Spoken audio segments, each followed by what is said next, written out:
What's up, Dream Team? So another day, another 100 push-ups. I did want to start this video off with a cool little quote that my dad always says. If they could do it, you could do it too. So pretty much, if I'm doing this, hopefully it inspires some of you to do it too. So anyways, let's get to it. Another day, another 100 push-ups. Let's go. By assuming that you're dumber than everyone else. The reason this was something that took me a long time to learn is that when I was in college, it was all about showing how smart you were. It was about talking more in the group meetings. It was about raising your hand more in the classroom. I took that and started translating in the real world, and I realized that I didn't learn very much because I was the one talking all the time. And it only took a few times of me getting introduced to somebody, someone would introduce us, and I would basically spend the whole time blabbering on about how great I was and how much I knew, only to find out later that this person was way above me in business and whatever things that I was pursuing at the time. And then I felt tons of shame and embarrassment about how stupid I was for doing that. I had to shift the way that I talked to new people and the way that I entered rooms. And I'll be real, I still talk probably too much. But at least being aware of that lesson as early as it could, I wish I had learned it earlier. Fundamentally, you can't learn if you're talking. And so if you're trying to learn, then not talking is the first requisite for doing that. And if you want to make better decisions, then you need to learn. This was a big epiphany I had. I got introduced once to somebody. I was walking peripherally after I had left, and somebody else went up to them and was like, "Do you know who that guy is?" And in that moment, I realized that my positioning was now sky high because I didn't have to be the one to say it. The idea that I realized was, how can I get other people to edify me? Because what I had to allow people to do was to make the same mistake that I used to make, which is that someone young, someone inexperienced, someone less aware, whatever, would come up and then start posturing themselves and blathering on about everything that they're doing. And me, I might be way ahead of them, but I would listen and see if there's anything interesting. And so on that conversation, I learned more than they did. I learned what type of person they are. I learned where they're at with their career. And if they had anything interesting, that would be worth following up with. They learned nothing. They felt good about themselves. And then later, would feel bad about themselves when that other person went over and told them. And so I was like, of these two scenarios, which would I rather do? Would I rather have someone have a conversation with me and then not know who I was, but be able to learn? Because that's the worst case scenario. Or would I rather blather on, learn nothing? Either I am above them, and then they're like, well, fuck that guy who brags, or I'm below them, and I'm the moron. So I stopped doing that. So that was lesson number one. Lesson number two was that the hardest respect to earn is one's own. What I realized, and this was something that was really hard for me, is that I had a pretty bad reputation at the very beginning of my college career and all of my high school career. It was because I drank too much, I was irresponsible, I slept around a lot, and I wasn't representing the type of person that I wanted to be. And so I felt ashamed of the behaviors that I did, but I didn't change them. And so it was only through a conversation I had with my father where I said, how do I change my reputation? How do I get these people to stop saying this stuff? And I thought there was some PR marketing angle that I could take, that I could control the narrative. And he said, why don't you stop being a piece of shit? And he said that in his own words. And I was like, that can't be it. I'll figure out a way. When parents talk to kids, they're listening, but they're not listening. That really stuck with me, and I started thinking about it. And so I said, well, if I wanted to be somebody who was respectful, what would I do? And so then I tried to start acting in that way, to be someone whose respect, my own, I would earn. And so when I started doing that, nothing changed externally. People still treated me like I was a piece of shit, and they were probably right. But my behavior began to change. And then slowly, so did my reputation. But it started with me trying to respect myself first, and then others begin to respect me as a result. If you want to control people, think, control what they say. This is the third lesson I learned, and this is more of a business/marketing lesson, but if you want to talk about products and services, you have to equip people with the words to describe what you have.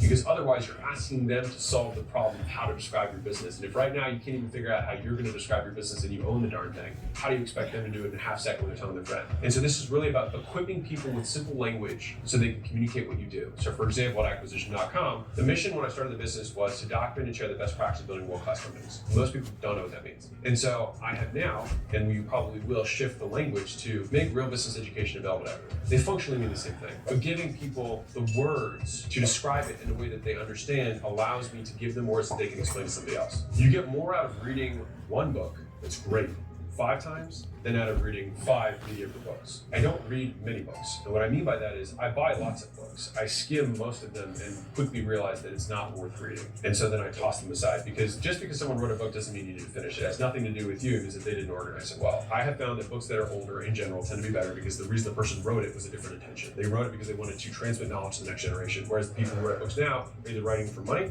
writing for notoriety, or writing them to sell other shit. If you find books where the author is actually writing because they want to convey knowledge to the next generation, those tend to be better books in my experience, because the intent is to actually teach, not to persuade. Slight difference. When you do find those gems, I have realized that if I read something once, end to end, I still don't know it yet. I will read a book 2 times, 3 times, 4 times, 5 times until I can teach the book, when I feel like it is worth learning. And then once I have squeezed the book for everything that it has to the point where I can convey the message to somebody else, I can teach the concepts of the book, which is something that I've done many times. I'll actually make a presentation on the book so that I can wrap my own frameworks around how I can remember it. That's where a lot of these frameworks come from, is because it's me trying to make sense of the world in a way that I can remember. If your behavior doesn't change as a result of reading a book, then it means you've learned nothing, which means it was a waste of time. And many people who read books are just wasting their time because their behavior doesn't change. And so I consolidate. Once I find something that's good, I plug everything I possibly can into it and suck the juice out of it so that I can change my behavior as a result, which comes from the frameworks and how I think about it. How deeply do you understand the knowledge of the book? There's a handful of books that if you just did them for the rest of your life, you would win. Because if you just did How to Make Friends and Influence People and you put it into your DNA, you would be successful. Number 5 is that most champions do not.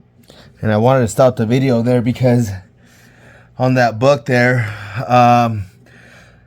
that's one of the books that I'm actually going to start reading, and then I'm going to just give you guys a couple of things that I found interesting in the books. So keep an eye out for that. So anyways, let's get to it.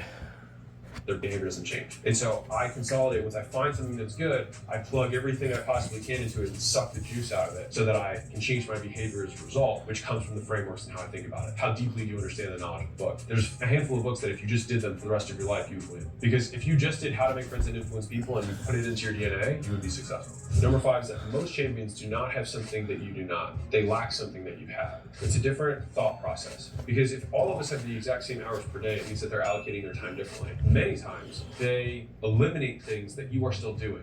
They have sacrificed more. They have given up things that you have continued to have on your tree as branches that are distracting from growing up. Champions, when I look at the people who are further ahead of me, they're even more ruthless with their time. They even have lower tolerance for friends, family, people around them that are not at the bar that they hold themselves to. For me, going through college, or, when I was younger, I always thought it was about adding to your plate, saying yes to everything, saying yes to opportunities, say yes, say yes, say yes. When all I did was I just completely got distracted and spread super thin. What most champions have is singular focus, and they're willing to say no to everything else. And that took me too long to learn. 6 is that goodwill compounds faster than money. If you actually think about what goodwill is, it's that you have positive sentiment and you have a degree of influence over a person's behavior. That's what goodwill is. If one person has goodwill with you and then shares your stuff with somebody else and you create goodwill in that next person, you can double your goodwill or 10x your goodwill in a matter of 12 weeks. 10xing your money in a matter of 12 weeks is very, very unlikely. Goodwill, because it's based on audiences and humans, can compound significantly faster than money can. And when I realized that that goodwill could be translated into money, if I so desired at a future date, then I realized that rather than focusing on the money that I'm trying to make today, why don't I focus on the compounding vehicle that compounds at a much faster rate than money does, that compounds tax-free, by the way. Building the audience is tax-free, and then when you choose to have the conversion event, you can do that at your own choosing. But if you focus on the audience, you focus on the goodwill, that will grow significantly faster than any kind of monetary move. But you can still translate that later into money when you want. 7 is that you're going to die. 2 weeks after you die, most people will have forgotten about you, and 6 months after you die, no one will talk about you. And if they're not caring enough then it certainly doesn't matter what they think about your life now. Because if that's the most significant event that's going to happen in your life, which is that you stop living, how much credibility or weight should we give to other people's opinions on what we should do with our lives? In my opinion, very little. Unless the person has a vested interest in seeing you succeed, and the context to provide the advice, most of the times it's just worth ignoring. Because they're trying to live their own life and they're projecting their own beliefs and experiences on you, and you spend spent all this time trying to improve your own view of reality, the beliefs that you've shed and shifted that they have not. And so what they believe to be true is what they're casting onto you. And if you don't like the life they have, then I don't think it's worth listening to.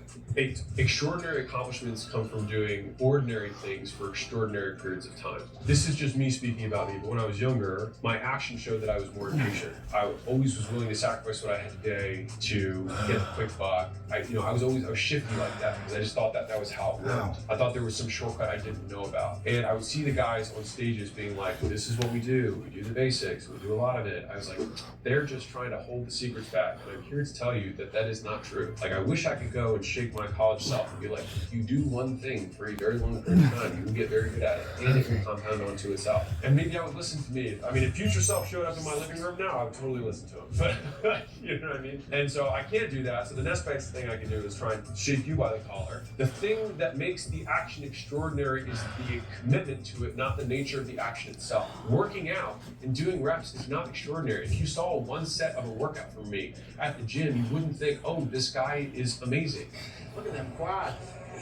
Is the fact that you do it for 20 straight years is what compounds on itself. If you listen to one guy make one phone call, you listen to one Major League Baseball player, one at bat, nothing about that is extraordinary. It's the dedication to doing it over and over and over and over again, despite feeling like there's better opportunities, despite people approaching you with new and exciting things, but saying that you're committed to the original vision you had and that reality has not changed in such a way that your needed beliefs are no longer true. You said, I believe that X, Y, and Z is true, and as long as that remains to be true, then I will continue on this path for an extraordinary period of time. And that, not the action itself, commitment to the action. Let's go. I do it for you, I do it for me, I do it for we, the people dream team, baby.